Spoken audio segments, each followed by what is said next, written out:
had the opportunity and pleasure to speak with the Executive Director and CEO of Wisconsin State Fair Park, Shari today. A lot of positive things going on at the Milwaukee Mile, and one has to look at her and her leadership role in that capacity as one of the reasons why. In the past, of course, with the former radio show and also on this podcast, I've been critical of the past management styles, perhaps, maybe the hands-off attitude the State Fair Board has taken with the Milwaukee Mile. I think this is definitely a huge step in the right direction, not only with NASCAR returning this year, but IndyCar returning next year. Penske's on board, and how they have it set up, I think it's a win-win.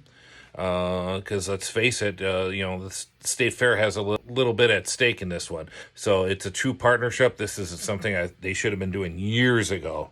And not only that, but also utilizing the fair. I can't tell you how many times I had people from out of town come into to the track, whether it was a NASCAR race or an IndyCar race, and kind of disappointed, like there wasn't a lot going on at the fair park. So I think this way, with what they want to do it, how they want to set it up, should be pretty interesting. It's a step in the right direction. Penske and IndyCar has made a commitment, as well as the fair board. So I said when things looked bleakest, I said there is a game plan to do this, and you look at Gateway, what they've been able to do in St. Louis, and we pretty much followed that same game plan. Basically, get ARCA in here with Bob Sargent's group. And then with NASCAR trucks this year, next year you have IndyCar.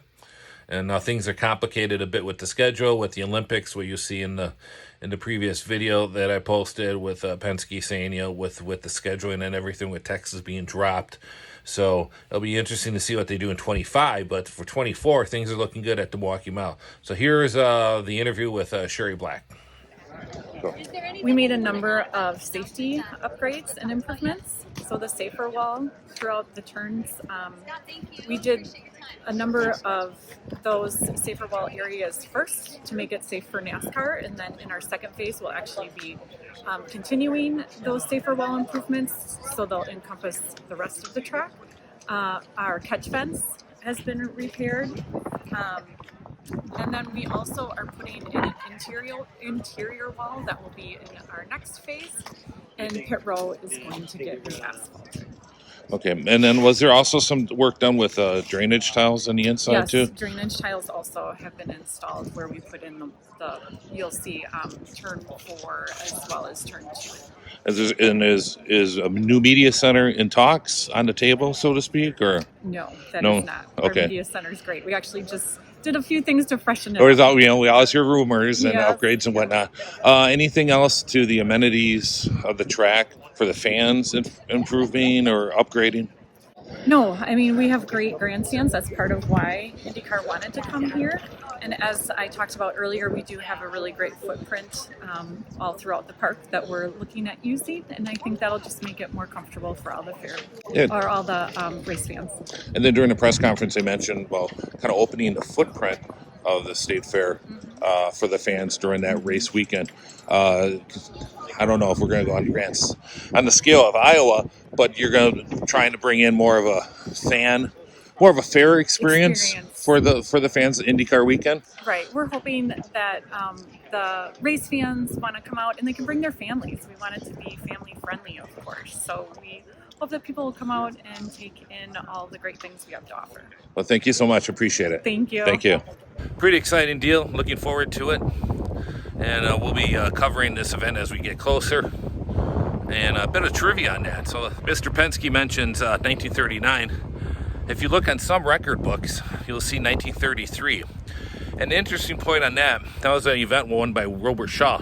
That was held on a Monday. And what happened, it was rained out on Sunday. The cars and the teams didn't want to drive back down to Indianapolis. Of course, back then, there was no I-65. So they talked the promoter into staying over till Monday. It was an afternoon event. And so about 2:30, 3 o'clock, they did warm-up laps, started a race around the track, tell the neighbors, hey, there's a race at the track. And that's what they did. Obviously, it wasn't as big of a crowd as they would have gotten on Sunday, but they raced. Wilbur Shaw won the race. Flash up a photo here. One of my favorite all-time photos at the Milwaukee Mile, Wilbur Shaw. So they paid out the money.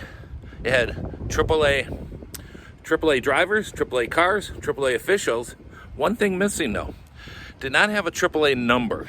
And basically every AAA race had a sanctioning number to indicate which race it was. And the promoter, because it was a Monday show, not a Sunday show, was a little tight on money.